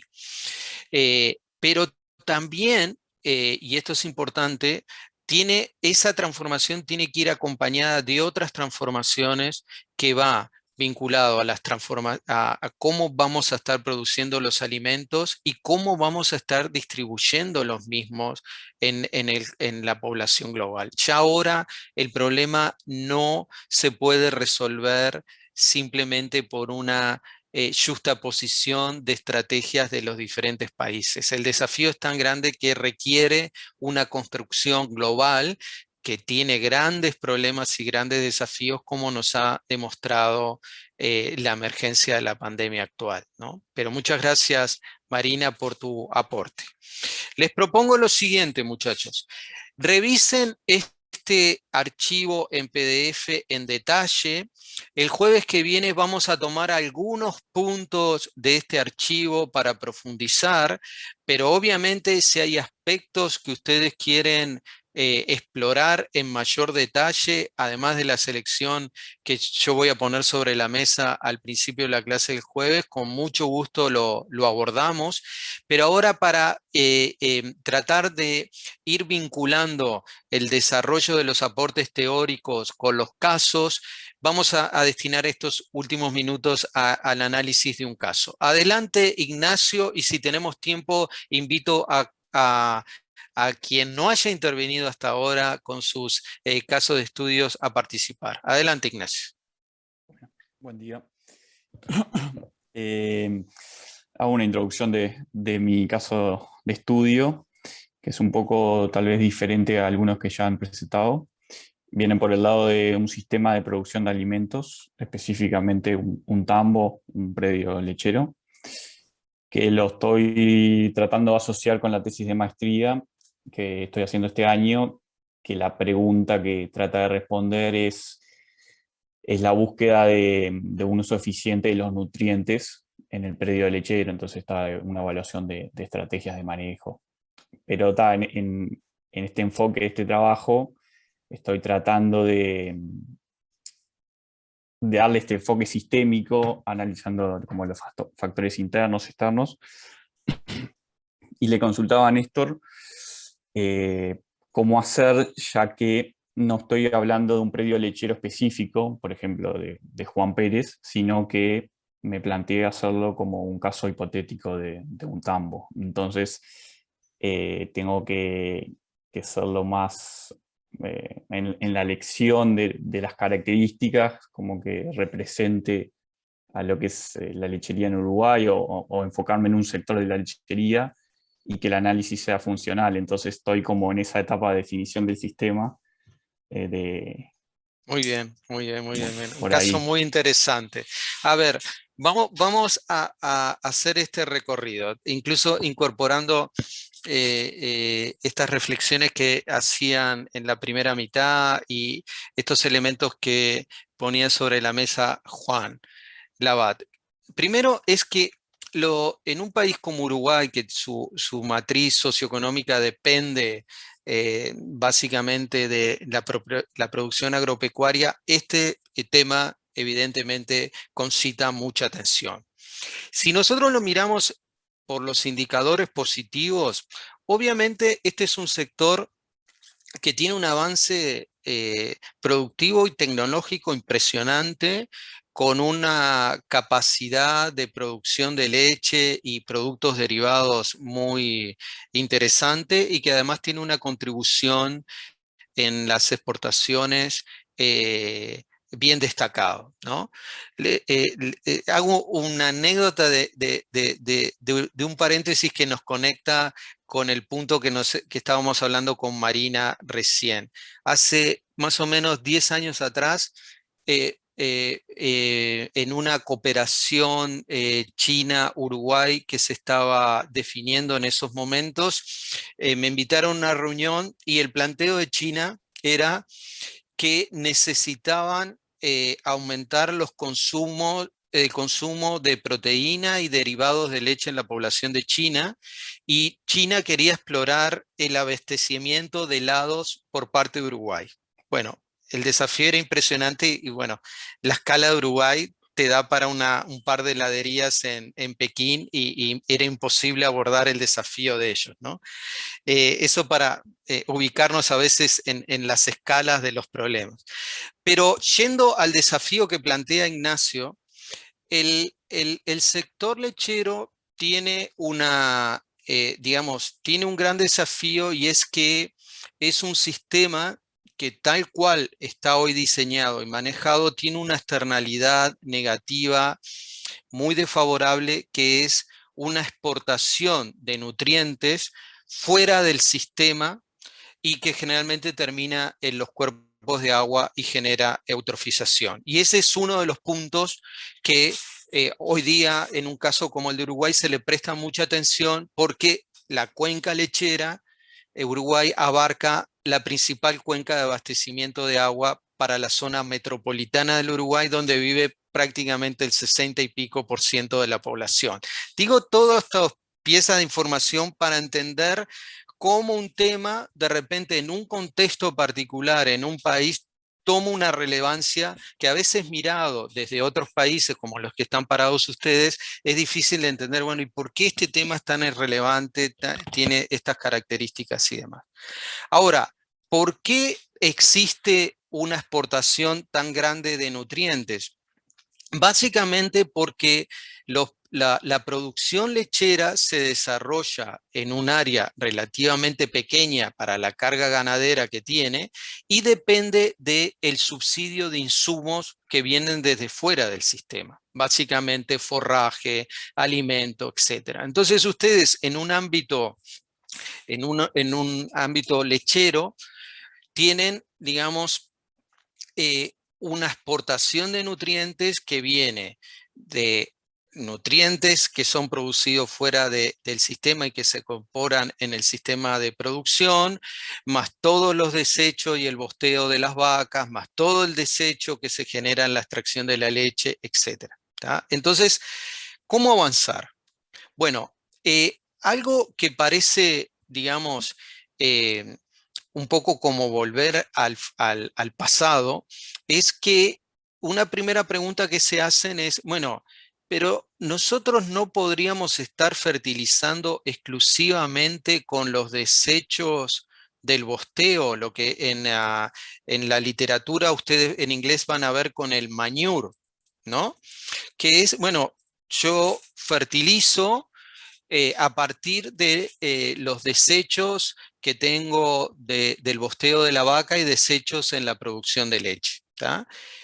Obviamente este es un sistema de fertilización que viene de décadas y más bien de siglos para atrás, que logra mantener unos niveles de fertilidad en el suelo muy importantes. Hay estudios en Dinamarca muy interesantes que muestran que la fertilización en Dinamarca era sobre manure hasta la década del 40 y 50, donde además del manure comienza a usarse fertilizantes comerciales como los que usamos en cada uno de estos países, y lo que demostró la evidencia es que todo el fertilizante que se adicionaba era totalmente excesivo a lo que aportaba el manure. Es decir, no era incorporado o no necesariamente suplía necesidades adicionales al manure. La pregunta crítica, Ignacio, es, bueno, solo con el manure o con el desecho del bosteo y todos los cambios tecnológicos que eso implica y de prácticas que son muy conocidas en otros países, pero pobremente incorporadas en el Uruguay, ¿es factible de amortiguar el problema? Algunos sostienen de que solo con la fertilización del manure se soluciona el problema, y otros sostienen de que efectivamente no se soluciona porque en los predios lecheros ya existe una acumulación de nutrientes que hay que también trabajar en esa acumulación que se produjo por décadas si queremos, digamos, eliminar esta externalidad externa. Ahora, Ignacio, yo creo que no veo ninguna dificultad en cuál es tu objeto de análisis. Creo que el objeto, tal vez en el recorte de la realidad, la vuelta de tuerca que hay que buscar es: ¿el productor lechero en sí mismo puede considerarse una entidad relativamente homogénea? Yo creo que no. Seguramente tenés productores lecheros de pequeña escala a productores de gran escala. ¿Tá? Y yo creo que ahí es donde hay que ir por el recorte. Que el recorte, de repente, una sugerencia, obviamente hay muchas formas de hacerlo esto, Ignacio, es: tomo como modelo la cuenca del Santa Lucía. ¿Cuál es la distribución de áreas de los productores que yo tengo lecheros en esta cuenca? ¿Cuántos de ellos entran dentro de la categoría de productores familiares? Y sobre esa base comenzar a pensar en ese recorte. Porque seguramente, Ignacio, si vos tomás el paquete de productores lecheros, tiene una heterogeneidad que en ese diagnóstico llegás a un punto medio que no apunta a nada, ¿viste? Y eso te lleva después a la definición de estrategias que son totalmente inapropiadas porque no está atendiendo las particularidades de cada uno de los grupos, ¿no? Esto, Ignacio, es como la variabilidad de la precipitación en el Uruguay. Vos sacás un promedio y resulta que ningún año llovió como dice el promedio, ¿no? En una serie de 100 años. Bueno, acá te pasa algo parecido, ¿viste? Está claro tu objeto de estudio, productores lecheros, pero yo destinaría unos minutos unos minutos a revisar la heterogeneidad, y capaz que te facilita, y es una sugerencia, bueno, voy a analizar exclusivamente dentro de la cuenca de Santa Lucía, que abastece de agua a Montevideo y la zona metropolitana, cuál es la heterogeneidad de productores lecheros que tengo ahí. Y según lo que veas, capaz que decís, bueno, me voy a concentrar en este grupo porque es el más numeroso, el que hay más emprendimientos, el que de repente tiene las externalidades más grandes, etc. Hay mil formas de hacerlo, pero yo lo que sí te anticipo, Ignacio, es que ahí hay que prestar atención porque solo el sector lechero es una heterogeneidad enorme y hay que entender esa heterogeneidad porque seguramente las estrategias de superación de esta externalidad negativa requiera acciones específicas a esa heterogeneidad. Si vos vas con un paquete general, es muy probable que muy pocas sean aplicables por todos los productores. Adelante, Ignacio. Sí, sí, comparto. Sí, como que es un mundo de diversidad entre los productores y entre las escalas mucho más, entonces sí, está muy bueno, está muy bueno. Y en gran medida creo que tengo un sector que apuntar, que es como un rango, los pequeños a medianos, que también los pequeños son los que tienen más dificultades en el control del manure, del efluente y eso porque no tienen dinero. Entonces, los grandes tambos pueden llegar a tecnologías más caras, pero a los pequeños hay que ponerle un pienso en la producción en sí. Entonces, puede estar bueno también por ese lado. Pero sí, está Ahí, bueno. Ignacio, ahí está, digamos, ese recorte puede ser muy interesante porque, digamos, un elemento que fundamenta tu recorte es, bueno, voy a concentrarme en los que tienen menos capacidades intrínsecas o propias para superar este desafío, ¿no? Y que necesitan mucho más de diseño y de inversión desde el ámbito público para ayudarlos a superar. Otro elemento que te puede ayudar, Ignacio, es fijarte, el sector lechero, al igual que muchos sectores productivos del Uruguay, tiene una asociatividad muy fuerte, digamos, están muy organizados, gremios, etc. Ahí yo te recomiendo contactarte con esas entidades, mismo, viste, si quieres, yo después te puedo pasar algunos contactos en OPIPA, viste, del Ministerio de Ganadería, que están vinculados a este sector, porque ahí te va a ayudar muchísimo en el recorte, la realidad, el diálogo, viste, con técnicos referentes, con gente que está trabajando hace mucho tiempo en este sector, con los gremios. Eso es fundamental, ¿viste?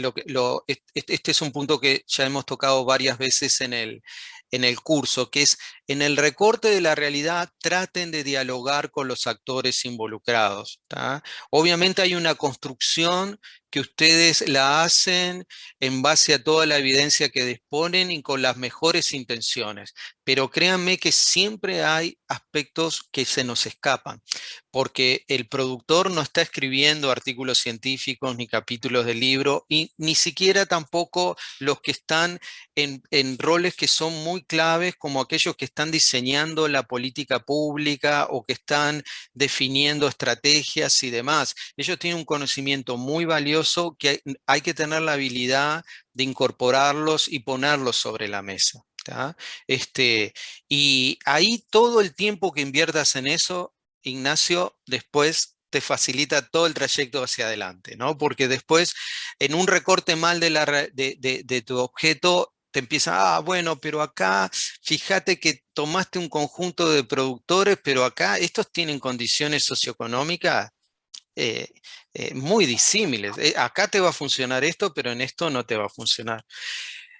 Ahí hay algo que puedo compartir, me voy a anotar acá.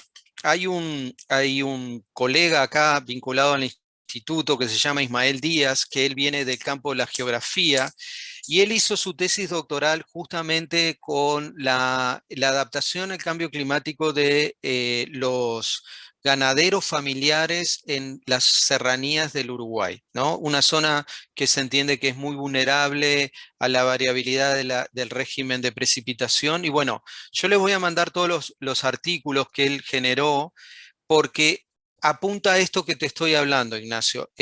La categoría producción familiar ganadera y asociado a eso, ubicado en las serranías del este, es un recorte de la realidad súper interesante, pero dentro de ese universo tenés una heterogeneidad de condiciones de productores, no solo en áreas, sino que hay productores que viven solo del ganado y hay muchos que el ganado es un ingreso más en un portafolio más diverso de ingresos. Entonces, esa categoría no te funciona muy bien para definir estrategias de forma general. Hay que entender más la heterogeneidad y sobre todo estas desde el punto de vista socioeconómico, ¿no? Ahí tenés un ejemplo, también es otra problemática, pero que te muestra cómo voy abordando el tema, ¿no? Buenísimo, muchas gracias. Bárbaro. Sí, el tema de la producción familiar, las características, también estuve tratando de meterme en el capital humano, como también que comentabas la clase pasada, mantener las respuestas que hay actuales a futuro y cuáles habría que cambiar, como enfocarme en esa parte también, de la producción Ignacio, familiar, que es bien fuerte. el tema que estás trabajando es muy relevante, pero no solo desde el punto de vista de las externalidades ambientales.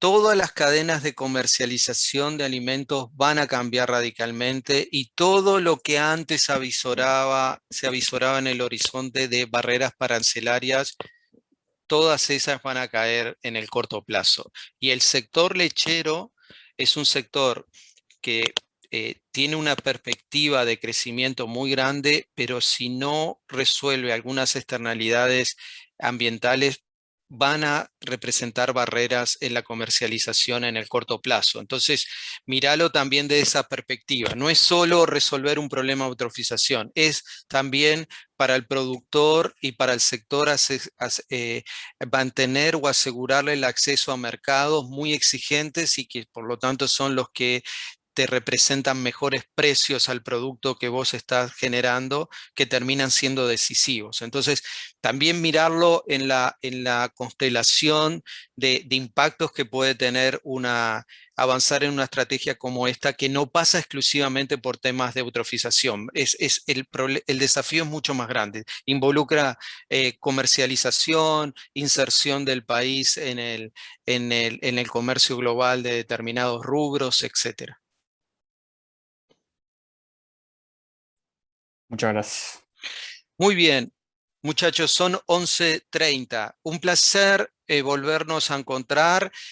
Dos cosas, revisen con atención este PDF, visiten el link de la conferencia de Rostron, por lo que veo en el intercambio varios de ustedes ya lo conocen previamente. Y el jueves nos encontramos. Un elemento que les aclaro es, hay una serie de aspectos y, bueno, acá preguntan cuál es el PDF.